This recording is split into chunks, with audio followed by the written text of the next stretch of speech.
पाचोरा तालुक्यात सर्वत्र शेतकरी सध्या आपापल्या शेती कामांमध्ये व्यस्त दिसून येत आहेत. त्यामुळे शेती कामांनी वेग घेतला आहे. पाचोरा तालुक्यात रब्बी पिकांच्या पेरणी मोठ्या प्रमाणात झाली आहे. खरीप हंगामात झालेल्या नुकसानीची भर काढण्यासाठी शेतकरी राजा आता रब्बी पेरणीच्या भरोशावर मेहनत घेताना दिसून येत आहे. रब्बी पिके सध्या जोमात आहे, त्यामुळे शेतकरी आशावादी आहे. रब्बीचे उत्पन्न चांगले होईल या भरोशावर शेती कामांमध्ये व्यस्त दिसून येत आहे. शेती मशागतीचे कामे शेतकरी करताना सावन विश्राम देवरे खडकदेवळा बुद्रुक वाघुलखेडे शिवारात मी रस्त्यालगत केळीची लागवड केलेली आहे. तरी लागवड माझी साधारणतः 11 नोव्हेंबरची लागवड आहे. कमीत कमी आता 2.5 ते पावणे 3 महिन्याची बाग झालेली आहे. पण थंडीच्या आणि बदलत्या वातावरणानुसार केळीचं पीक थांबलेलं होतं, पर्णगुच्छसारखं झालेलं होतं. त्याचं तो थोडंसं वयाने ते वाढ कमी झाली वयामानानुसार त्याची. पण आता या ढगाळ वातावरणामुळे त्याची ग्रोथ. मग तुम्ही आता काय करताय इथे? आता आम्ही याला खोरपणी ते 3 कोळपण्या झाल्या, 2 वेळा मटेरियल देऊन झालं, तिसऱ्यांदा आता द्यायची तयारी चालू आहे आमची. तर आता ह्या बदलत्या वातावरणामुळे उष्णतेमुळे थोडासा फरक जाणवला. आता पण थंडीमध्ये ते थांबलेलं होतं पीक. किती खोड लावले केळीचे आम्ही 5,000 झाडं लावलेले आहेत. आणि तुम्ही जे खते वगैरे कसे देता याला? आता अगोदर त्याला NPK दिलेलं होतं, 25 बॅग दिले, 3 सुपर फॉस्फेट, 1 युरिया, 1 पोटॅश 1,000साठी. आता दिलेलं आहे दुसरं ते 2 DAP, 1 पोटॅश आणि 50 किलो मायक्रोन्यूटन दिलेलं आहे 5,000साठी. हे जी मशागती करताय तुम्ही, हे कितवी मशागत आहे तुमची? ही आता आमची चालूची 3री मशागत आहे आणि 3रा मटेरियलचा डोसेस द्यायची आमची तयारी आहे. आता 2 कंप्लीट झालेले आता ते 2.5-3 महिन्यात.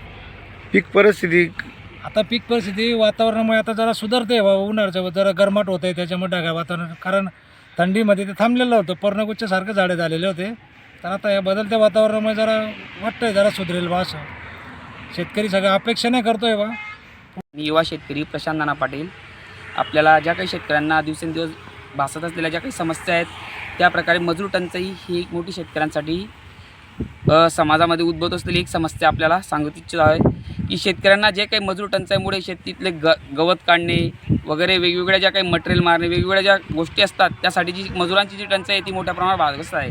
तर त्यासाठी आपण शेतीमध्ये तणनाशकाचा वापर करून या समस्येवर थोड्याफार प्रमाणामध्ये समाधान मिळवून घेण्याचा प्रयत्न करतो आहोत. आपण जर बघितलं तर आताच्या परिस्थितीमध्ये मजुराचा टाईम हा 8 ते 2 झालेला आहे. परंतु मजूर हे सकाळी 8 न निघता ते शेतापर्यंत येते 9 वाजतात आणि तिकडनं 2 वाजण्याचा टाईम होत नाही तोपर्यंत निघत असतात. आणि मजुरी मोठ्या प्रमाणात 250 ते 300 रुपये रोजंदारी असते. त्यामुळे शेतकऱ्यांना पाहिजे तसं त्यांचं काम होत नाही. आणि एखादी एकरासाठी बघितलं तर आपल्याला कमीत कमी 10 ते 15 मजूर लागतात. आणि त्याचा जर आपण उत्पन्नाशी निगडीत म्हणजे उत्पन्नाचा जो खर्च बघितला तर त्या खर्च आणि शेती ही आपल्याला दिवसेंदिवस परवडण्याशी झालेली आहे. परंतु आपण बघत आहोत की या समस्येवर काही ना काही आपला फक्त उदरनिर्वाह भागावा या हेतूने फक्त आपण आपलं स्वतःचं व्यक्तिगत समाधान व्हावं यासाठीच फक्त आपण कशा प्रकारे आपण जी काही आपल्यावर येणारे जे काही आर्थिक संकट आहे ते कशी कमी करण्यात येईल बा, म्हणून आपण शेतीमध्ये तणनाशक वगैरे या गोष्टींचा वापर करत आहोत. किती एकर शेती आणि काय पेरलंय तुम्ही? आपली जर शेती बघितली जातात तर कमीत कमी 15 एकर शेती आहे. आपण यावर्षी शेतीचं असं नियोजन केलेलं आहे की कमीत कमी 8-10 एकर आपण जो काही आहे तो मक्का लावलेला आहे, 3 एकर गहू पेरलेला आहे, बाकी 2-3 एकर जी काही आहे ती ज्वारी आहे आणि 1 एकरभर बाजरी. असं आपण वर्गीकरण पिकांच्या पद्धतीमध्ये जे काय होतं पारंपरिकमध्ये आपण जो दरवर्षी मक्का घेत होतो याच्यामध्ये थोडा मोठ्या प्रमाणामध्ये बदल करण्यात आलेला आहे. बदल यासाठी केला की जर आपल्याला मक्का हा आपण बघितला तर आता 1500 ते 1600 रुपये क्विंटलने विकला जात आहे. आणि तोच जर हाच बाजारभाव जर राहिला तर पुढे चालून हा 1000 रुपये क्विंटलने सुद्धा विकला जाऊ शकतो.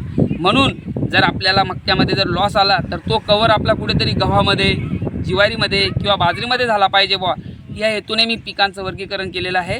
आणि या हेतूनेच मी फक्त पिकांची वर्गवारी जी काही आहे ती वेगवेगळ्या पद्धतीने करण्याचा प्रयत्न केला आहे की जेणेकरून जे काही आपलं संकट आहे बुवा ते कसं कमीत कमी होईल या हेतूने. कारण आपण जर बघितलं तर मजुरांचा जो काही समस्या आहे ही आपल्याच तालुक्यापुरती किंवा आपल्या खडकदेवळा गावापुरतीच नाही तर पंचकृषीतील सगळ्याच गावांमध्ये ही भेळसावणारी समस्या आहे. आणि यावर जर कसं म्हटलं आपण तर आधुनिकीकरण किंवा यंत्रसामुग्री म्हणजे यांत्रिकीकरण हे मोठ्या प्रमाणात जेव्हा होईल त्यावेळेसच शेतकरी हा आपला कृषीप्रधान देशाचा राजा म्हटला जाऊ शकतो आणि त्यावेळेसच तो समाधानी आपल्याला शेतकरी दिसू शकतो.